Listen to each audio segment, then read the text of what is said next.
Assalamualaikum warahmatullahi wabarakatuh. Kembali lagi di video pembelajaran materi prakarya kelas 9 Karlina KHAR_Lina. Pada video kali ini kita akan membahas mengenai penyajian dan pengemasan makanan.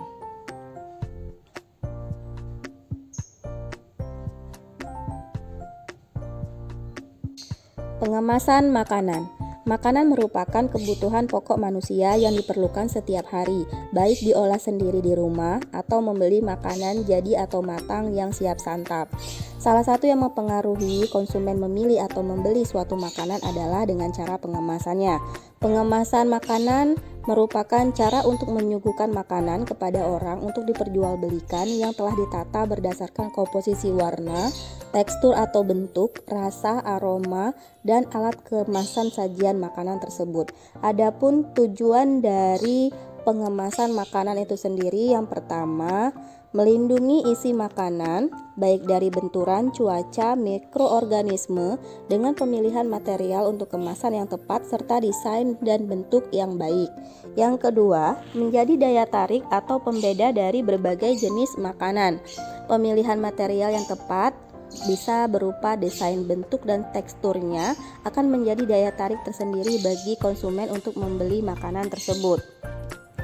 Yang ketiga, untuk memberikan informasi mengenai makanan tersebut, misalnya nama dan merek makanan, komposisi makanan, beratnya, kandungan bahan dan nutrisi yang terkandung di dalamnya, tanggal kadaluarsa, produsennya, tanggal kode produksi, dan keterangan khususnya yang lain juga harus jelas.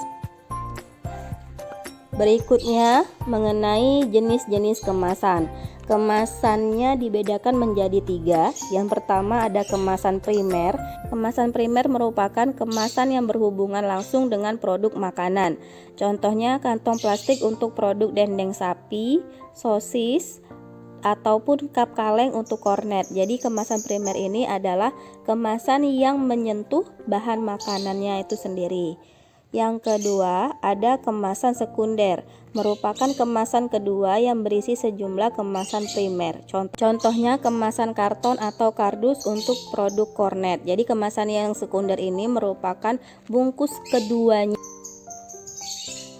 Yang ketiga, ada kemasan tersier, merupakan kemasan yang diperuntukkan sebagai kemasan transport atau didistribusikan apabila makanan akan dikirim ke tempat yang lain. Contohnya kotak karton gelombang. Jadi ini kemasan yang ketiga.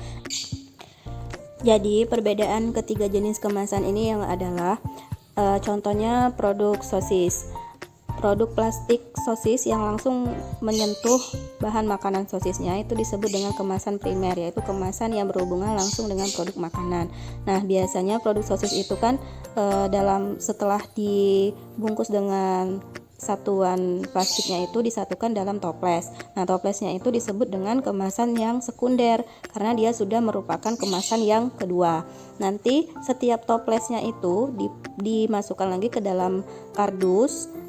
Nah, kardusnya itu disebut dengan kemasan tersier karena dia sudah merupakan kemasan yang ketiga. Jadi itu beda antara kemasan primer, sekunder, dan tersier.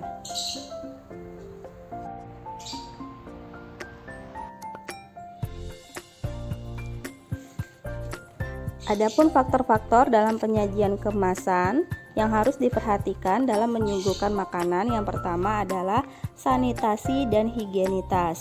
Sanitasi dan higienis makanan merupakan salah satu prinsip dari pengemasan makanan yang harus diperhatikan karena pengemasan makanan tidak higienis dapat mengurangi selera makan seseorang.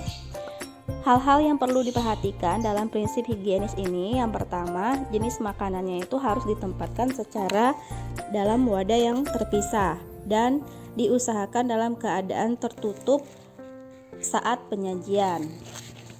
Makanan yang mengandung kadar air tinggi atau kuah baru dicampur pada saat menjelang akan dihidangkan. Yang ketiga, beberapa hidangan makanan nikmat disajikan dalam keadaan yang panas seperti sup, bakso, soto. Kalau sudah dingin kan gak enak lagi rasanya. Yang keempat, peralatannya juga harus dalam kondisi yang baik. Misalnya menggunakan piring, gelas, mangkok yang bersih. Dan yang terakhir, menghindari kontak langsung dengan tangan. Jadi sebisa mungkin kita menggunakan sendok ataupun sarung tangan terlebih dahulu sebelum kita menyajikannya. Yang kedua, faktor yang kedua yaitu faktor cita rasa. Konsumen itu memilih suatu makanan karena cita rasanya. Jadi setelah dari penampilan, yang kedua yang dipilih oleh konsumen yaitu cita rasanya. Penampilan makanan menimbulkan sensasi tersendiri dalam mulut kita. Cita rasa sangat dipengaruhi seseorang dalam memilih dan membeli produk suatu makanan. Yang ketiga, warna dan teksturnya. Warna makanan dapat memperlihatkan bahwa makanan tersebut masih berkualitas baik atau sudah jelek. Warna makanan dapat digunakan sebagai indikator kematangan makanan. Teksturnya yang empuk dan mudah digigit, mudah dikunyah, akan dapat dinikmati dengan nyaman. Yang keempat, alat dan kemasannya. Alat dan kemasan yang digunakan bisa berupa penyajian secara tradisional maupun yang modern. Untuk yang tradisional ini biasanya menggunakan daun seperti daun pisang. Sedangkan kalau yang menggunakan penyajian modern biasanya sudah merupakan wadah yang lebih modern, misalnya terbuat dari plastik, kaca atau keramik. Demikianlah penjelasan materi tentang penyajian dan pengemasan.